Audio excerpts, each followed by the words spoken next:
had some questions about hyperawareness of thinking OCD. So remember, hyperawareness is when our attention gets locked onto a physical sensation, a cognitive process like thinking, a sensory aspect of our perception, so something we're seeing, and it's like it gets stuck and it's very hard not to notice it and fixate on it and be hyper aware, and it causes a lot of distress. And thinking is a common one, not talked about so much, but you'll find it in some of the books on hyperawareness OCD. I'm thinking John Hirschfield's mindfulness workbook for OCD. He lists that as one of the hyperawareness types that you can have.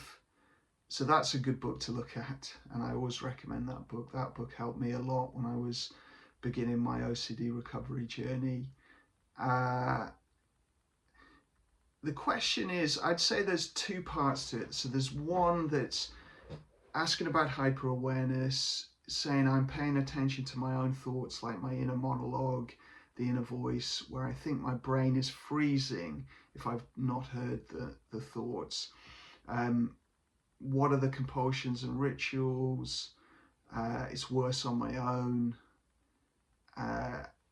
And when I'm not getting lots of thoughts in my head and my brain is empty.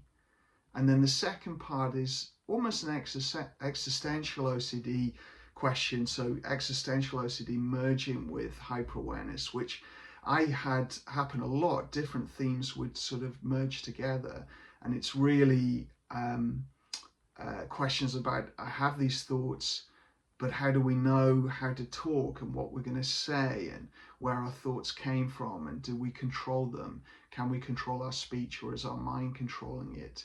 And it's very distressing. So it's almost like a free will existential question about thoughts. Very ancient philosophical question. You find it in Buddhism. These questions are used as sort of koans to meditate on and things. So these are things humans have been grappling with since we became self-aware, really. So I'll take a little bit of time with each of them.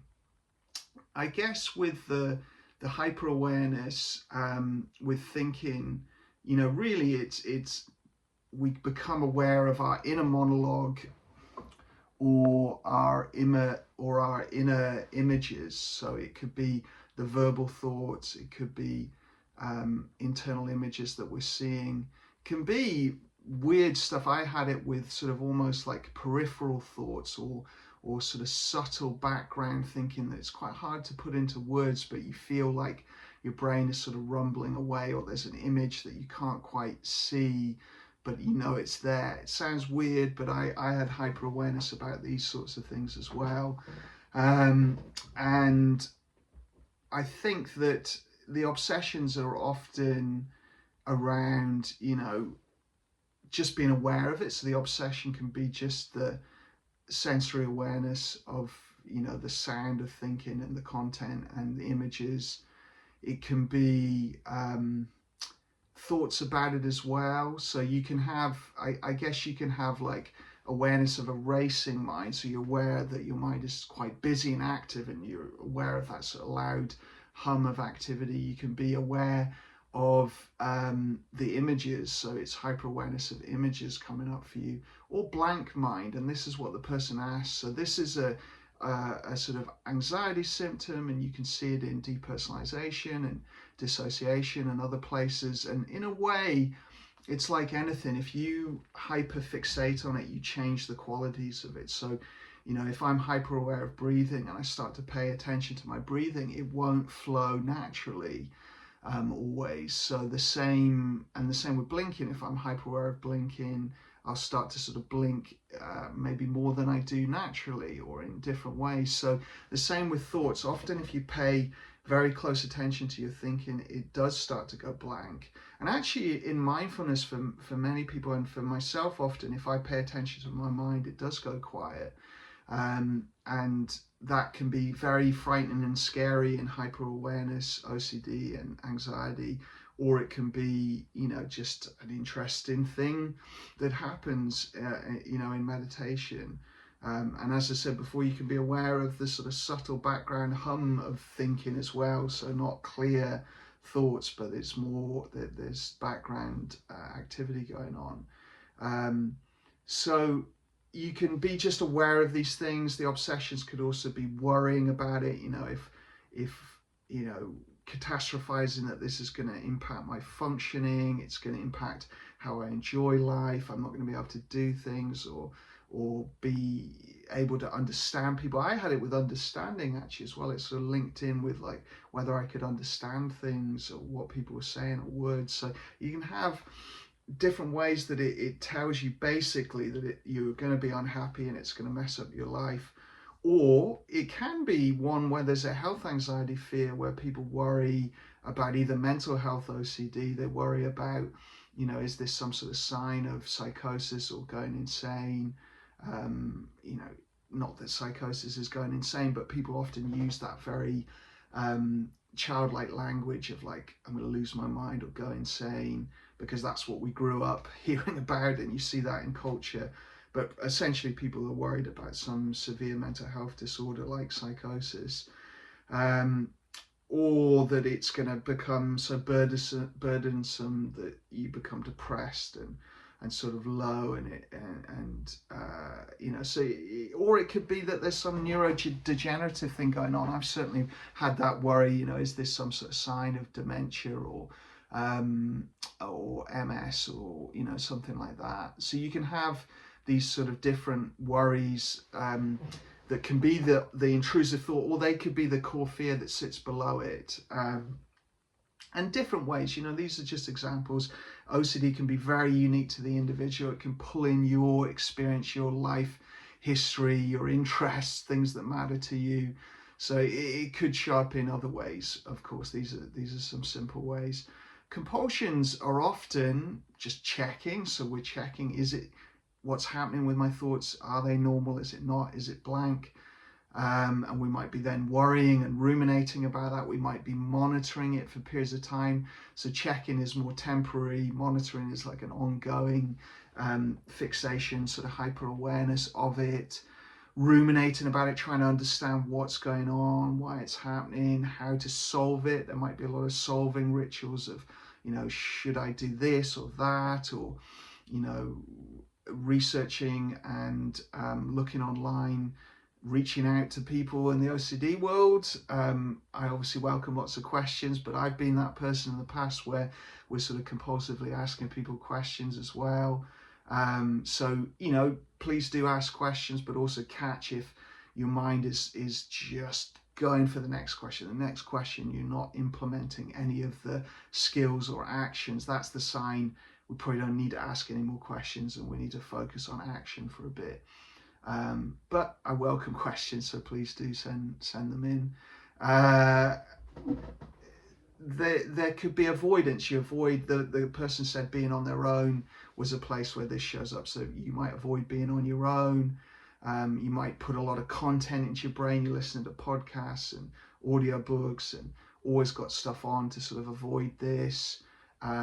Resenting it. I see a lot of people getting very frustrated and resentful and wishing for their life back how it was, or thinking how unfair it is. And of course it is unfair, but that doesn't help us if we get stuck on that. It just keeps the focus on the issue and trying to control it. And we'll see later, I found working with this, there can be times that you want to control thinking and sort of actively think in a values-based way, but sometimes that becomes excessive and we're really trying to, like with the hyper-awareness of breathing, where we're listening to every podcast on breathing and we're controlling our breathing and doing all these different breath practices, and it becomes compulsive.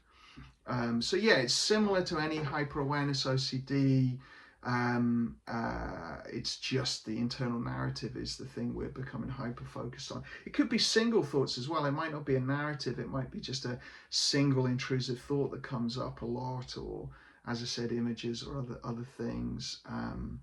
Equally, feelings and emotions could, the sensations around emotions could be similar to this. as well. The core fears, as I said, enjoyment being interrupted, performance being impacted, social connection being impacted, understanding and learning being impacted, or some sort of illness or madness or something like that. So definitely map out and understand how it's shown up for you, the intrusive thought or sensation, the compulsions you're doing, and the core fears that sit below it. And sometimes there can be a history feeding in as well. You might have had, I don't know, some experience with your thinking during a panic attack where you've been very aware of your internal narrative, or you've gone blank because you've been very anxious, and then now that's become something in the mix here. So that could be something to do some trauma work with a therapist on, or some acceptance work and compassion work if you're comfortable to do that practice. Sometimes drug experiences can cause this. People get a very heightened awareness of their inner monologue, and then that becomes the sort of thing that sets this off. Or, it's a feature of trauma, as I said, of dissociation, depersonalization symptoms associated with trauma, and then the OCD turns in on the symptoms. So understanding all of that, and needless to say, if you're in a tough place, reach out, get help, work with a therapist. The ideas I'm giving here are more for people who are more experienced in recovery, have worked with a therapist at building up ACT skills to support their ERP and such like. So hyperawareness will disrupt the thinking process in different ways.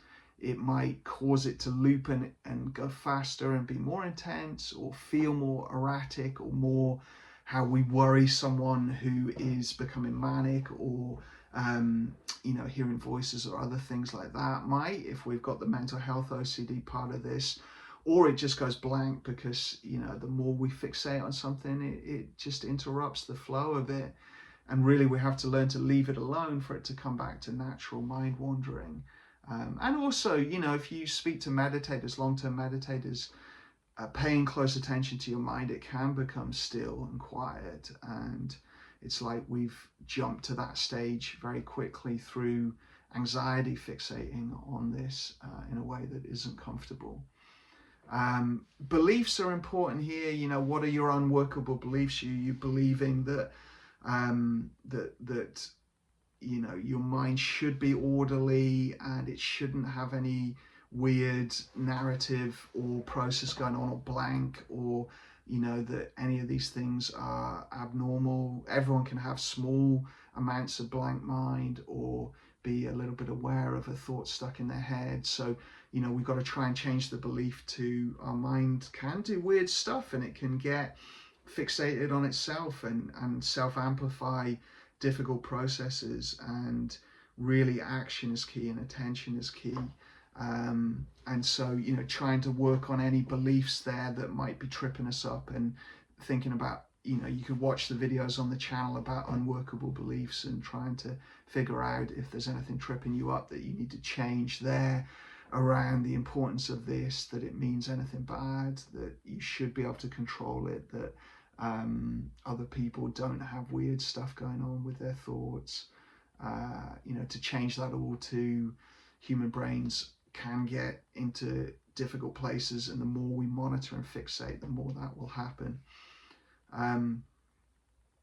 ACT skills. So this can interrupt the ACT skills, because some of the ACT skills we're paying attention to our mind, and so that can then feed, we can, rather than do a non-judgmental accepting attention to our mind, it can go straight into the hyper-awareness and anxious version. So that's where the drop-in anchor for overwhelm skills are the good foundation to lay there, where you're not paying a lot of attention to your thoughts, you're just briefly noticing, and you're noticing that you're fixated on this, and then you're working on getting your attention out through the body, and then through action and task and doing activities. So this might sound antithetical to ERP, but really this is at a stage where we're so overwhelmed and so caught up that you're not going to benefit from ERP in that place.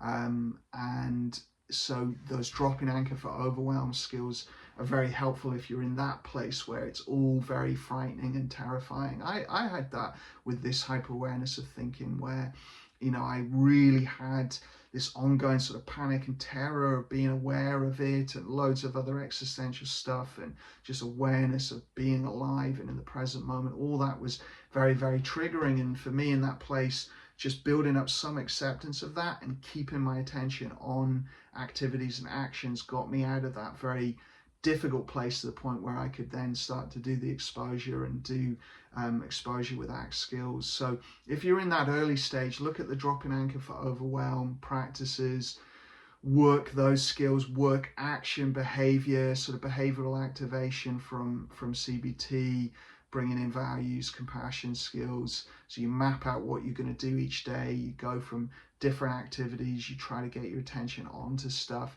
and you might find that inner monologue goes back to its natural function. The more you do that, the more you get your attention out. And metacognitive therapy would talk about this a lot as well.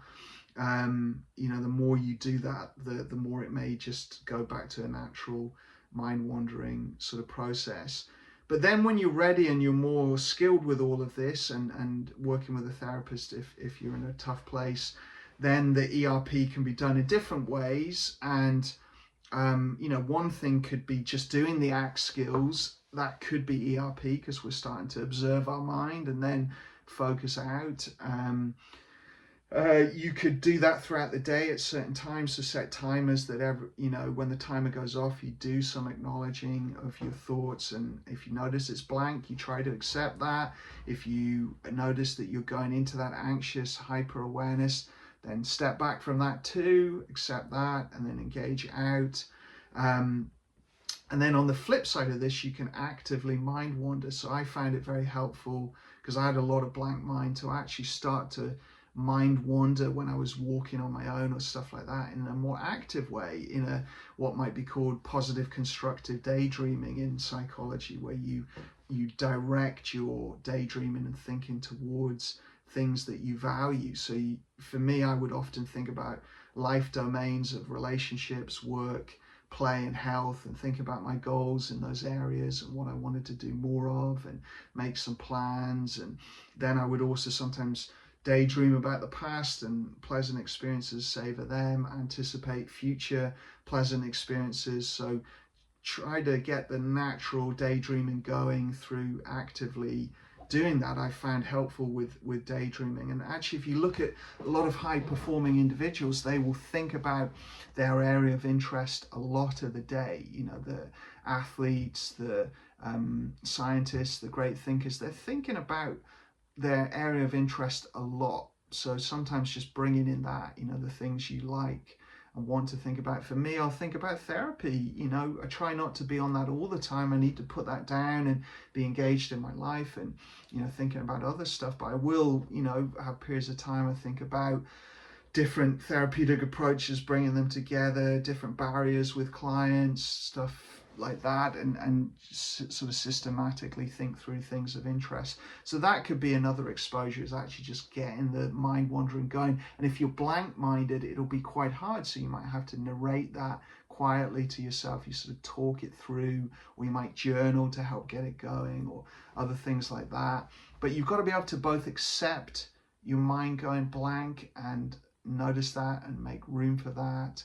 And if it's really blank, like in dissociation or trauma, you want to then try to get back into your body, activate that, and then your thinking will sort of come back to you. But if it's more OCD, it's more you'll be worried of that. So you probably find even with blank mind, you can function well, you can talk, you can even do cognitive tasks. It's just the inner monologue is off. So trying to just get good at doing behavior and accepting blank mind and hyper-awareness going on to the thoughts, and just acknowledging it and refocusing on what you're doing. If you're on your own, either listening to stuff but not compulsively and avoidance-based listening to stuff, also having some time when you think about things of interest, or you practice a bit of mindfulness of your environment or something else like that. You can do exposure to the obsession, so the sort of the what if, what if this goes on forever? What if I can never think normally? Or, this could be psychosis, or this could be, this is going to ruin my work, or this is going to affect my relationships. You can do exposure, you write down or think those thoughts, and then use some of the values-based exposure practices on the channel to do that, if you're in that place to do that, or work that through with you in therapy. I'm sure if you're in ERP, your therapist will have lots of ways of doing ERP on this, so obviously working with them on that. If you're on your own working in recovery, you could start with the dropping anchor for overwhelm skills, then be moving into the ACT skills as exposure plus positive constructive daydream. And then when you're skilled at all of that and you're less overwhelmed by the hyper awareness coming up in life, then you can go after the intrusive thoughts that sort of cause this, or you can on purpose for short periods of time observe your blank mind or thinking as the exposure. You could be doing the core fear exposure of that catastrophe you're projecting in the future of, life being ruined because of this, or I'm in a mental asylum or something like that. You can do those when you're ready to do that, but make sure you have strong skills and that's not triggering you into more compulsion and more struggle with your symptoms. That's something to do once your skills are stronger.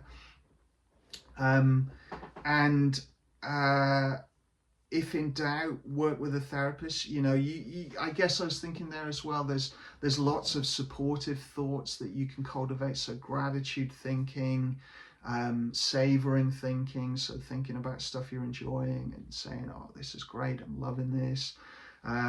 Gratitude, I appreciate X, Y, and Z for reason A, B, and C. Values-based thinking, goal-based thinking,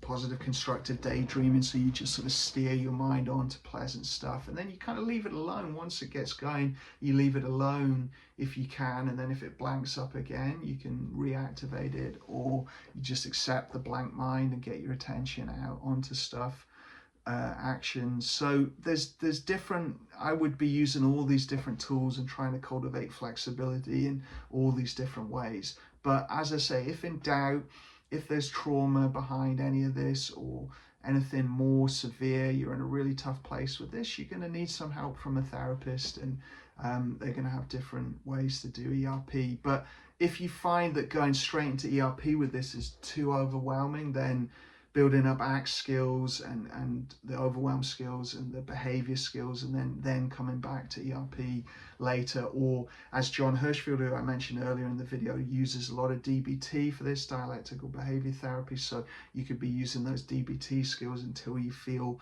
grounded and stabilized, and then you're into doing ERP on it. The free will side of it, so the question about the worries of like, how do we know what to say and talk, where do the thoughts come from, can we control them, can we control our speech? Remember, with all these existential OCD themes, they really go for questions that have not been answered. Now, you might go on YouTube and find very convincing people saying that they have been answered, i.e. we have no free will, or we have free will, around thinking, and people like Sam Harris sort of saying, where do the thoughts come from? I've heard him saying those things and stuff like that. But ultimately, no one has answered these questions in a way that has a universal agreement in science. So there is just an uncertainty here. And if we get caught on this uncertainty, it's going to be unworkable for us living our life. It is not something you have to solve to live your life. In some ways, it doesn't matter. You can try to talk naturally, try to think naturally, just let it happen, assume that you have free will and live your life that way. Or other people will have the belief they don't have free will, but they're not going, people like Robert Sapolsky and Sam Harris are not assuming we have no free will and then sitting around doing nothing. They're still living their lives and very goal driven and very productive and active and very socially connected. So, either way, it doesn't much matter And I would say don't ruminate. And if you have OCD on this, you're not the person to solve this question. The only question you have to solve is how you're going to spend your time today and what's important and how do I do more of that and how do I work my skills with it. So really trying to not answer this question, accept the uncertainty, leave it alone.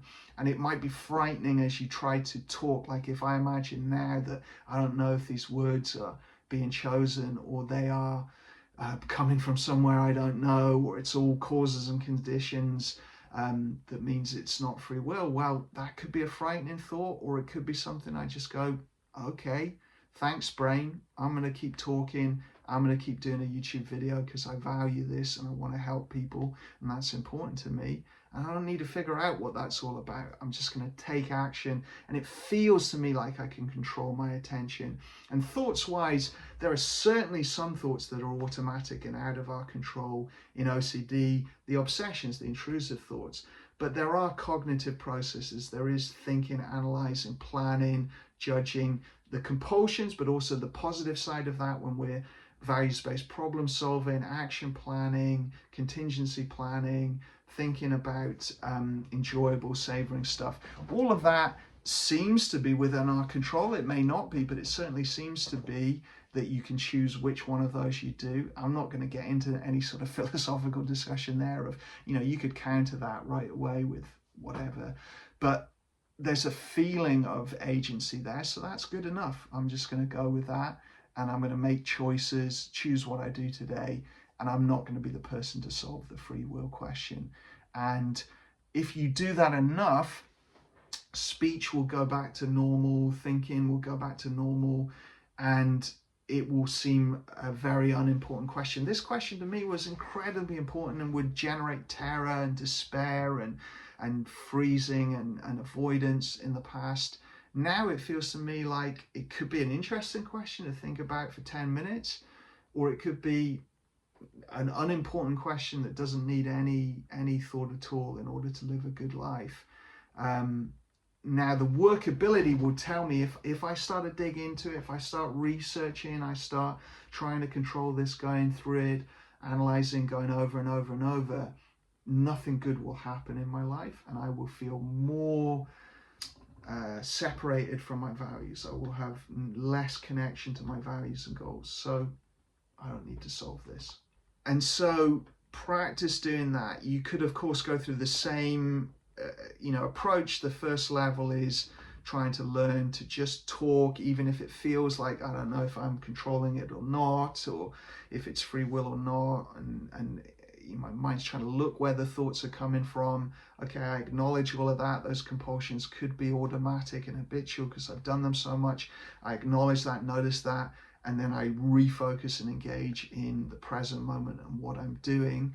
And I just practice doing that and getting better at that. This sort of dropping anchor for overwhelm, values-based behavior skills. And then when I'm more skilled at that, I can go after it with ERP of like, all the exposure to the obsessions around free will and thoughts, and the core fears there of what that means. I'm not in control and I'm gonna get depressed because of that, and whatever the core fears might be, you could build up to those sorts of exposures with that, but ultimately getting better at just allowing yourself to, as Claire Weeks would say, float through life and just talk as best you can, think as best you can, let thoughts come and go the rest of the time, and try to get better with that distress, accepting that distress so that you can feel that and function well. And then you do enough of that, this question won't seem so important down the line. One final point just to put in at the end is, with these recovery approaches where you have a few choices, so you can, with the thinking, sometimes activate thinking, other times just acknowledge blank mind and engage in life, sometimes do ERP to it. This is where you can get this treatment focus OCD of like, what's the right approach? So what Stephen Phillipson calls the two-tailed spike. Should I pay attention to thinking? Should I focus out? Should I activate thinking or not? This is where flexibility is the key in ACT. So we want to practice all these things and get them all flowing so that I have choice. You know, ACT exposure is about restoring the ability to have choice with difficult aversive stuff. So I would practice all of these and build them up in the step-by-step process I said, paying a lot of attention to that drop-in anchor for overwhelm and behavioral level if you're very overwhelmed with this stuff. So we need to use our skills on that resistance. So if you try and apply some of these skills and your mind resists it, saying, oh, should I do this? Should I do that? Da, da, da. Okay, diffusion of those thoughts and just take action. Choose to do something. Tidy your room, something in front of you. Just do it. Practice making a choice. Doesn't matter what it is. And just taking action, and you'll get better at not getting caught in that treatment analysis and worry. And you call fear there of like, if I don't get treatment right, I won't recover. Okay, let's diffuse all of that. Just start taking action.